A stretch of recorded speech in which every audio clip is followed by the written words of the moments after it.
Paulo, me conta uma coisa. O que te seduziu para você topar entrar aí no projeto do Jair Bolsonaro, nesse projeto Novo de Brasil? Todo mundo sabe que você tem esse lado, né, liberal. E se a gente fosse fazer uma conta assim básica, a gente podia chegar à conclusão que é o seguinte: não, o Paulo Guedes combina mais inicialmente com a plataforma do João Amoedo, sei lá, inicialmente lá atrás o próprio Luciano Huck chegou a falar de você. Por que você topou entrar nessa luta?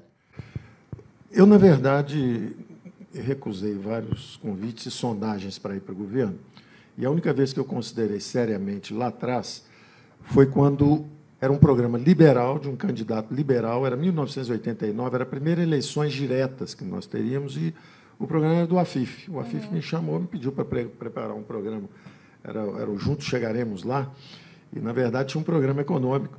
E eu achava que era relativamente simples, bem mais complexo do que hoje. Naquela época, para vocês terem uma ideia, a dívida pública federal interna era em torno de 60 bilhões de dólares. Quer dizer, então, nós privatizaríamos aceleradamente e zeraríamos a dívida interna. Oh, que sonho, hein? Isso significa hoje não dá que, mais. se tivéssemos feito aquilo naquela época, teríamos hoje, gastamos por ano aí 400 bilhões de reais ano. Isso é um plano Marshall. O Brasil reconstrói uma Europa por ano, sem conseguir se livrar da pobreza. O plano Marshall foi em torno de 13 bilhões de dólares, em reais de hoje, em dólares de hoje seria em torno de 100 e poucos bilhões de dólares, dá esses 400 bilhões de reais. Então, quer dizer, se nós zerássemos a dívida lá, nós teríamos uma Europa para reconstruir por ano, o que significa que não haveria mais miséria, o país estaria bem à frente. Mas por que a privatização, ideologia? Não. Quando os militares entraram com um projeto de estabilização. Realmente, o Brasil derrubou a inflação rapidamente, com a dupla Campos e Bulhões. E aí começou uma recuperação econômica, e aí se estendeu, fizeram planos de investir em infraestrutura. E realmente o Brasil desenvolveu uma estrutura de excelente qualidade. Mas o que acontece normalmente é que, e isso aconteceu também na economia soviética, aconteceu na economia chinesa, você domina algumas tecnologias simples, como hidrelétrica, estrada, 2, 3 coisas desse tipo, começa a gastar bilhões, vai, o país cresce algum tempo, mas é um mecanismo de comando central, e a economia não funciona bem assim. A economia precisa de experimentação, de descentralização. Então, essa foi uma das primeiras conversas que eu tive com o Jair. Primeiro, a sua pergunta de como é que eu cheguei no Jair é interessante. Eu sou muito distante de política, tive sondagens. Curiosamente, eu acabei indo bater em Luciano Huck, em Jair Bolsonaro, porque a Dilma, um pouco antes de sair, eu tinha dado uma entrevista, ou ela atravessa a ponte para o futuro, ou ela vai cair, porque o desemprego vai aumentar, etc. Ela me chamou ao Palácio da Alvorada, eu nunca tinha visto na vida e nunca vi depois. E ela me disse que ia tirar o Levi. Eu falei: presidente, o seu problema não é o Levi, o seu problema é a política econômica. Não adianta trocar de ministros, ficar com a mesma orientação. Aí conversamos sobre isso e eu disse que não seria interessante nem para ela, nem para mim, mas que eu aconselhava trocar o rumo, mudar a direção. E saí de lá muito preocupado, porque vi, bom, o Brasil vai piorar bastante. E quando o establishment perde a decência, a regeneração vem pelas urnas. Isso aconteceu em 89, exatamente quando o centro não conseguiu produzir uma solução, veio um jovem pela direita, que era o Collor, veio um operário pela esquerda, que era o Lula, e os insiders simplesmente dissolveram. Então, Mário Covas, Ulisses Guimarães, Aureliano Chaves, os candidatos do establishment dissolveram. Eu saí do Palácio em dezembro de 2015, absolutamente convencido que ia acontecer a mesma coisa. O establishment ia dissolver, nenhuma candidatura de centro ia subir, como acho hoje. Não vai subir o Alckmin, não vai subir Meirelles, não vai subir ninguém. Não, todos estão com uma âncora no pé, não tem ninguém, jeito. Porque é o establishment dissolveu. E, então, eu saí com a ideia de que teria que haver um outsider. E um outsider que tinha 40 milhões de seguidores, à época, era o Huck. O Luciano Huck. Era o Luciano Huck. Então, era até uma oportunidade de olhar para frente, gente jovem e tal. Não funcionou. E aí é muito interessante, porque o fenômeno Jair Bolsonaro começou a surgir. Eu não estava nem olhando nessa direção, porque eu olhava e dizia: bom, a esquerda tem aí um terço, 20%, 25% que tem sempre.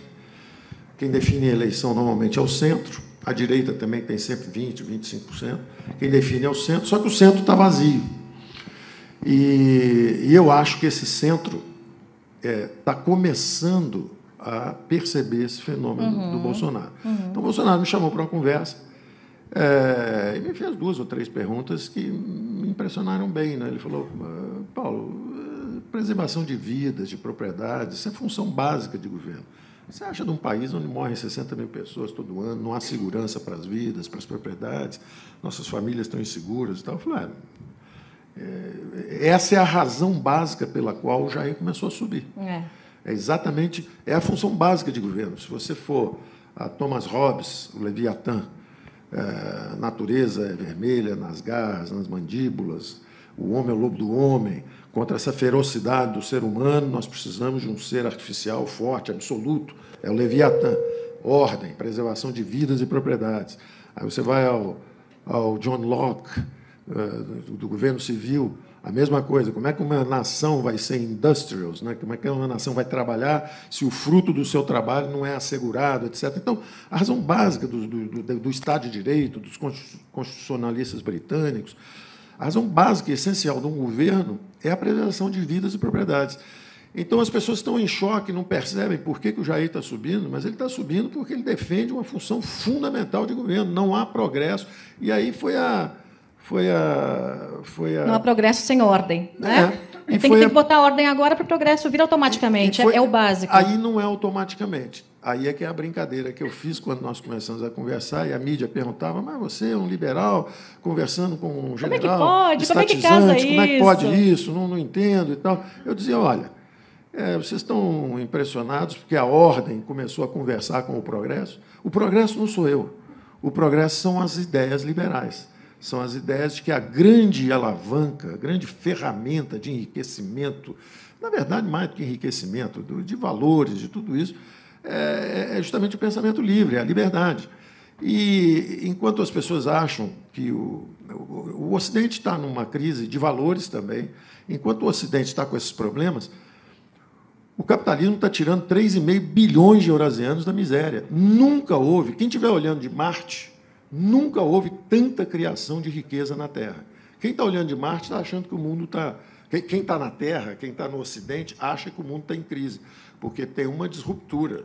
Toda hora um governo perde, o Macron surpreendeu na França, teve o Brexit na Inglaterra, aí, de repente, tem o Trump nos Estados Unidos, aí tem o Bolsonaro subindo aqui. Então, os establishments estão meio assustados. Mas não há razão para isso. Na verdade, o que há é que 3,5 bilhões de eurasianos, que são os abandonados pelo socialismo. O socialismo falhou miseravelmente para 3,5 bilhões. Metade da humanidade estava afundando sob o peso do socialismo. É o leste europeu, é a Rússia, é a China. Eram miseráveis. A Índia, estava todo mundo descendo. De repente, mergulharam nos mercados globais. Mergulharam no comércio com a civilização ocidental. 3,5 bilhões de eurasianos estão saindo da miséria. Nunca houve antes na história, nunca antes da história deste país, nunca antes na história da humanidade, tanta gente escapou da miséria, fugiu da miséria, através dos mercados.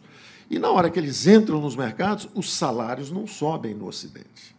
E aí começa o corre-corre do lado de cá. E aí os políticos não conseguem explicar por quê. Os políticos, nas plataformas social-democratas que dominaram o mundo, travaram o crescimento. A França não anda, Portugal e Espanha com problemas, os democratas nos Estados Unidos com problemas, o negócio não anda, 3,5 bilhões subindo do lado de cá, a humanidade melhorando, a distribuição de renda está melhorando. O Piketty veio ao Brasil, eu tive um debate com ele, só usei armamento francês, para não dizer que eu ataco um francês com armamento americano ou inglês, que é o Léon Walras, que é um excelente economista clássico, e eu tive um debate com ele, e, ao final, ele se convenceu, porque ele estava preocupado que a distribuição de renda na França estava ruim, como está nos Estados Unidos, porque os governos baixam juros, as propriedades sobem de valor, as bolsas, os imóveis, mas os salários estão travados. Mas estão travados porque o Oriente inteiro, quer dizer, 3,5 bilhões de pessoas estão subindo. Então, a distribuição de renda no mundo nunca melhorou tanto. Mas os governos ocidentais que brincaram de welfare state demasiadamente, os americanos que abusaram de finanças demasiadamente, quer dizer, quem cometeu excessos é como se fosse o seguinte: o Ocidente enriqueceu rápido e deitou na rede. e quer administrar o progresso com coisas que não são sustentáveis. Enquanto isso, os asiáticos abraçaram pela primeira vez a oportunidade, dormem pouco, trabalham muito, poupam bastante, estudam demais e querem a competição. É uma boa fórmula, né? É uma fórmula Dormir, imbatível. trabalhar, estudar é uma e fórmula acabou. imbatível. Então, o que está acontecendo é isso. E eu brinquei com o Jair e falei, olha, o pessoal não está entendendo, não, mas ordem e progresso andam bem. Funciona. Preservação de direitos, propriedades, vidas, garantia dos empreendimentos, redução de impostos, desburocratização, abertura da economia, privatizações. Isso funciona. Na época do AFIF, se vendesse as estatais, zerava a dívida. E agora? Hoje, se vender tudo, só 20%. Daqui a 15 anos, se vender tudo, talvez 1% do patrimônio.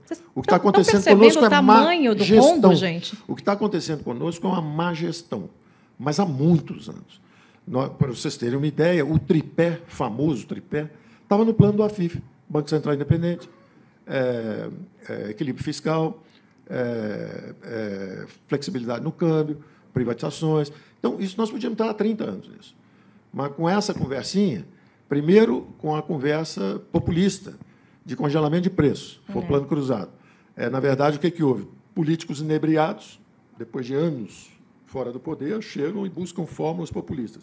Economistas inexperientes, incultos, querendo oferecer fórmulas fáceis para políticos que estavam loucos para fazer uma graça.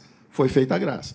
Fizemos o cruzado, que é um plano bolivariano, é um plano venezuelano. Era caçar boi no pasto, quase prenderam o Maxud aqui em São Paulo, porque subiu o preço do Guaraná no hotel dele. Um absurdo, uma selvageria, do ponto de vista de civilização, uma selvageria.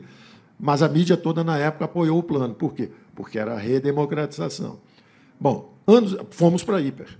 Vamos para a hiper, o Collor bloqueia a liquidez. Outro sintoma. Os preços sobem, você congela os preços. É um sintoma, não resolve nada. O dinheiro começa a girar em alta velocidade, você congela os ativos, então. Foi o que fizeram, bloquearam a poupança de todos os brasileiros. O que era mais fácil fazer? Anunciar que está vendendo empresa estatal ou tomar, sequestrar a poupança dos brasileiros? Era muito mais fácil fazer o programa que parecia ser mais duro.